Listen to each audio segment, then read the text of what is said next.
ঠিক আছে। পরে আবার লেখা আছে ডেট। গাইস দেখো এটা পাকিস্তান আমলের কবর 1968 সাল। জন্ম দেওয়া যাবে। এই মুহূর্তে অবস্থান করছি খ্রিস্টানদের কবর। তো তোমরা তোমাদের খ্রিস্টান কবরগুলো দেখাই। তো গাইস 150 বছর আগে সমাধি, তো তোমরা দেখো। আসসালামু আলাইকুম গাইস, সবাই কেমন আছেন? আশা করি সবাই ভালো আছেন। Welcome to my new another video guys. আজকে আমরা আসছি পুরনো ঐতিহ্যবাহী কবরস্থান, আমাদের নারায়ণগঞ্জের সবচেয়ে পুরনো কবরস্থান মাঝজার গোরস্থান। এই গোরস্থানে তোমাদের হিন্দুদের কবর পাবা, হিন্দুদের সমাধি পাবা, খ্রিস্টানদের কবর পাবা, বৌদ্ধদের কবর পাবা, আর হলো মুসলিমদের কবর। আর এই জায়গায় প্রায় 1921 সাল 1800 সালের কবরও আছে, তোমাদের তা এক্সপ্লোর করে দেখাবো। আর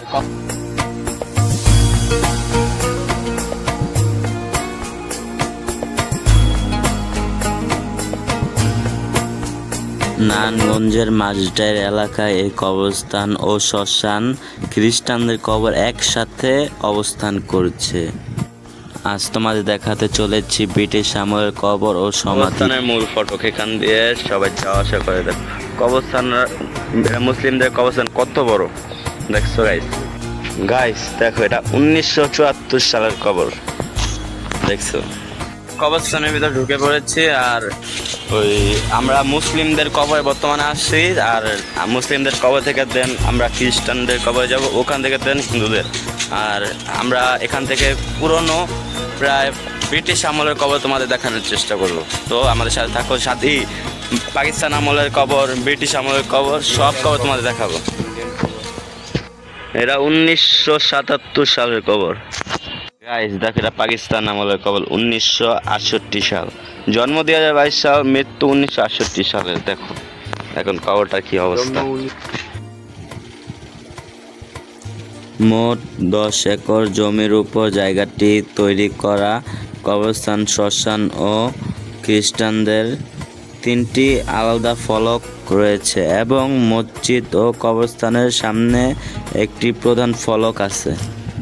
এই গোরস্থানের ইতিহাস সূত্রে জানা যায় যে এই গোরস্থান 1882 থেকে 1885 সালের মধ্যে এই কবরস্থান ও শ্মশান একসাথে শুরু হয়েছিল। এছাড়া একটি কথা প্রচলিত দাবি আছে যে ব্রিটিশ আমলে হরকান্ত ব্যানার্জি নামে এক জনপ্রতিনিধি এই জায়গাটি দান করেছিলেন। আমলের খবর যুদ্ধেরও তিন বছর আগের খবর।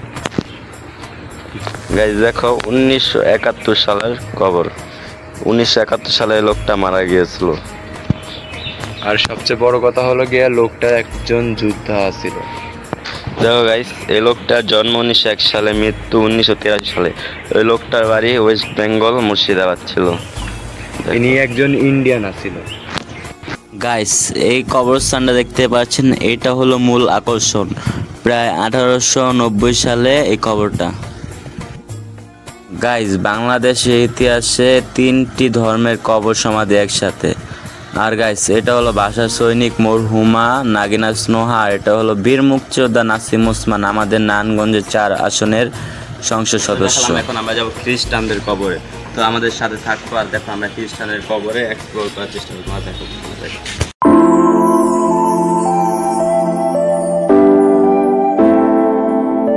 গাইস আমরা চলে আসছি খ্রিস্টানদের কবরে, তোমাদের দেখাবো। আমরা দেখতে পাচ্ছি খ্রিস্টানদের কবর গোরস্থান তালা মারা। তো আমরা এটা খুলে ভিতরে যাওয়ার চেষ্টা করবো। তো তোমরা আমাদের পাশে থাকবো আর দেখো আমরা খ্রিস্টানের কবরে যাই। এই মুহূর্তে অবস্থান করছি খ্রিস্টানদের কবর। তো তোমরা তোমাদের খ্রিস্টানের কবরগুলো দেখাই।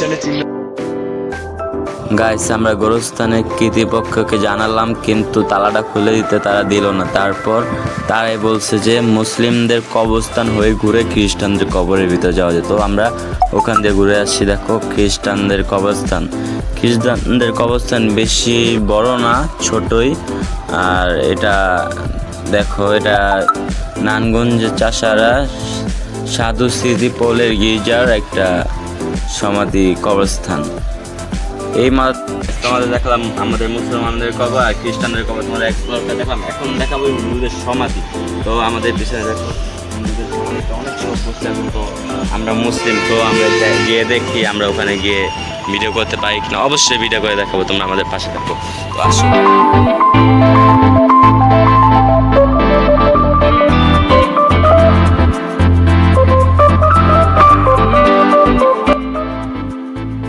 সন্তান মা বাবার স্মৃতিতে সমাধি তৈরি করে রেখেছে। 150 বছর আগে সমাধি তো দেখো গাইস এইটা কি, এটা প্রথমে দেখে আমি ভয় পেয়ে গেছিলাম। আমার টিম মেম্বার বলছিল যে এটা কালো জাদু করার কিছু নাকি, পরে ভালো মতো ফলো করে দেখলাম যে এই জিনিসটা হলো তাদের প্রতিমা।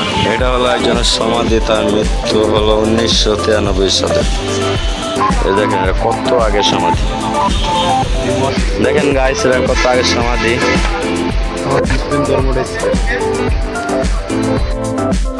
গাইস হাঁটতে হাঁটতে দেখলাম এখানে অনেক পুরোনো দিনের সমাধি, প্রায় 80 দশক, 70 দশক, 60 দশক, প্রায় 1800 শতাব্দীর শেষ শতাব্দীরও এখানে সমাধি আছে। তো যারা যারা এখানে ঘুরতে আসতে চান নারায়ণগঞ্জ মাঝটাইল গোরস্থানে আসবেন, আর শ্মশান ঘাট সব দেখে যাবেন, ইন্টারেস্টিং। আর আমরা ভিতরে যাওয়ার জন্য অনুমতি নিলাম, তো এখন ভিতরে যাওয়া যাক। গাইজ ভিতরে মনোরম দৃশ্য। যাই হোক, তাদের ধর্ম তাদের কাছে, আমাদের ধর্ম আমাদের কাছে। আর ভিতরে ঘুরে ঘুরে দেখলাম পরিষ্কার পরিচ্ছন্ন সব কিছুই। আর সবাই এখানে আসবেন, ঘুরে যাবেন। আর এটা দেখার মতো একটা জায়গা। আর এখানে সব কিছু একবারে সব কিছু এক্সপিরিয়েন্স নিতে পারবেন। আর আমার চ্যানেলটাকে সাবস্ক্রাইব করে দেবেন। ভিতরে দেখেন গাইস, না আসলে বুঝতে পারবেন না। আপনারা আসুন, এসে ঘুরে যান, দেখে যান। আর এখানে কত বড় বট গাছ।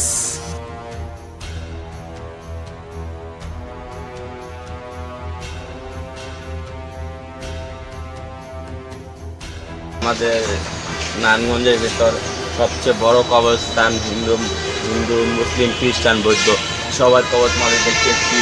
আর আমরা বর্তমানে সনাতন ধর্মের সমাধি তোমাদের দেখালাম। ওদের ভিতর ওদের কি বলে, ওদের আম্মা আব্বাস বাবা সবাইকে দেখালাম। তো তোমরা আমাদের ভিডিওটা ভালো লাগলো, এরকম ইন্টারেস্টিং ভিডিও চাইলে, ঐতিহ্যবাহী পুরনো ভিডিও চাইলে আমাদের সাথে থাকো।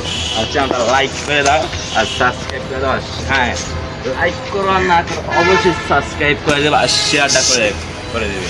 তো আজকে আমরা এইখানে বিদায় নিচ্ছি। সামনের বার নেক্সটে তোমরা কোথায় ব্লগ চাও আমাদের জানাও, আমাদের কমেন্ট বক্সে লিখে দাও। বাংলাদেশের কোন জায়গায় তোমরা ব্লগ চাও আমরা ওই যাই। আর সবাইকে শোনো আমার কথা।